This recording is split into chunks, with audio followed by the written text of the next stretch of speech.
Panibagong linggo na naman itong haharapin natin. Panibagong Lunes na naman mga kapuso. Kortesiya na, disiplina pa. Mga kapuso, higit sa lahat, dapat matapang tayo. Dapat matapang din ang gising natin. Malakas. Pag umaga mga kapuso, lalo pa nag-uulan-ulan. Ang sarap higupin ito.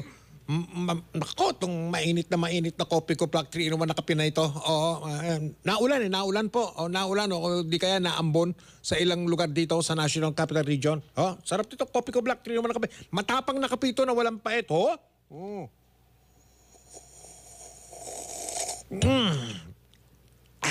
Boom!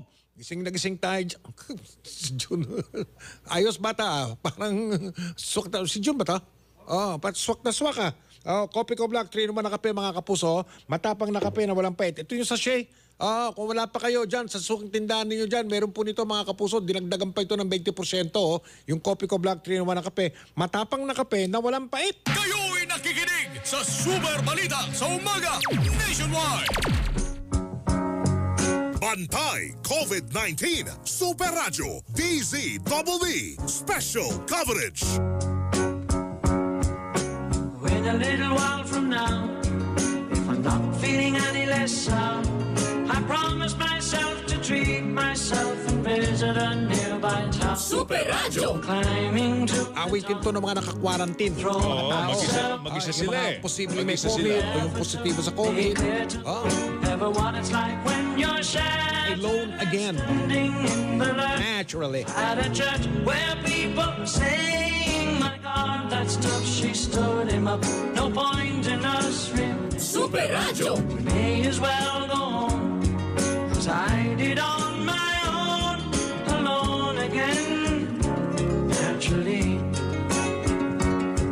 to think that only yesterday Muling nagpositibo sa COVID-19 si Interior and Local Government Secretary Eduardo Anyo sa panayam ng Super Radio DZBB. Radyo na! Hindi pa. Sinabi ng kalihim na muli siyang nakaranas ng mga sintomas ng COVID-19 kaya't muli siyang sumailalim sa swab test at nagsimulang mag-self-quarantine noong 14 ng Agosto at lumabas sa swab test na muli siyang nagpositibo sa COVID-19.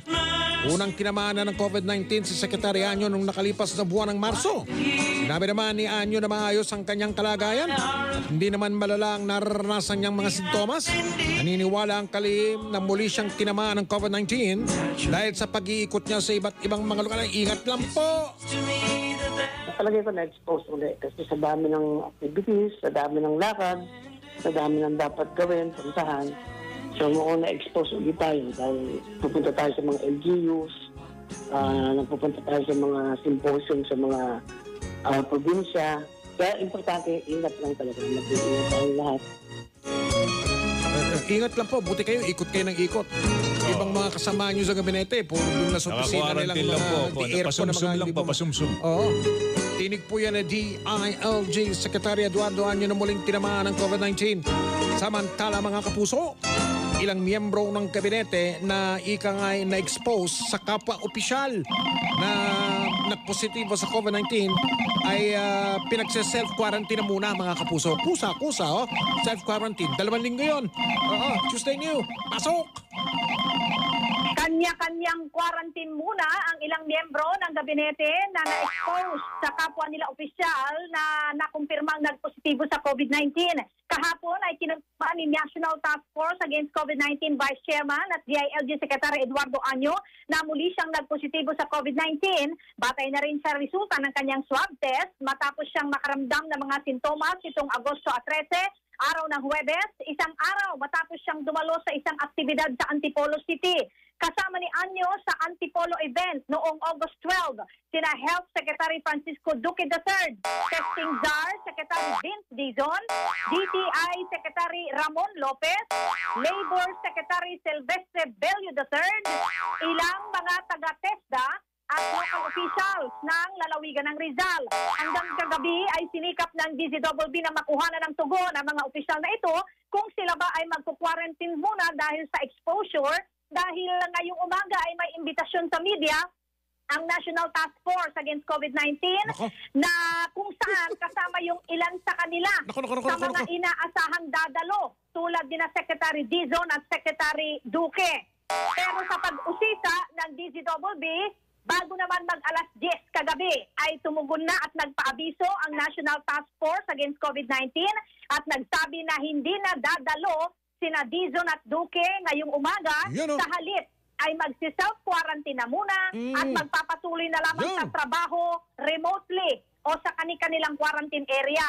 Sa panig naman ni DTI Secretary Ramon Lopez na nakasama rin ni Secretary Anyo sa ilang events sa Davao City kamakailan at sa Antipolo City nitong Huwebes, tiniyak nito sa DZBB na magsi-self-quarantine din siya. Wala naman ani siyang nararamdaman na sintomas ngayon, kaya hindi muna siya magpapatest. Come on, Si Tuesday. Secretary, Paano yan? Kung magpapatawag si Pangulong Duterte ng meeting, doon sa... Nasa Davao pa ba si Presidente? ay doon ang meeting nila, selected members mamayang gabi. Oh, yung mga miyembro ng gabinete na yan, dapat wala din to. Lalo pa yan, si Presidente, senior citizen na yan. Naka-zoom sila, zoom. Oo. Sa Nagpasabi na, pwede, hindi no? naman. Zoom, yan, Oo. katulad ng ginagawa. Hindi sila dadalo doon. Ganun, Baka ha? sa via dapat. virtual na lang sila. Oh, dapat, ha? Huwag silang Oo. lalapit kay Presidente. Oo. Oo, tama.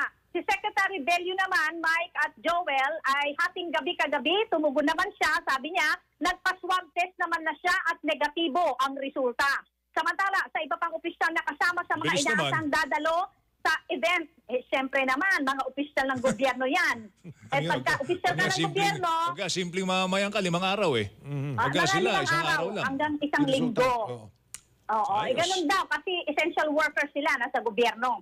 Samantala sa iba pang mga opisyal na kasama sa mga... Hindi sana pa man, wala tayong kinikilingan dito. Hindi sana pa man. Yung mga opisyal, lalo na matataas na opisyal ng gobyerno, kailangan ng tigapamuno ngayon sa mga panahon to. Oh, kaya wag mo na balato mo na sa kanila Oh, sige, yung sige. mabilis yung Balata resulta ng na, swab balata test na. nila.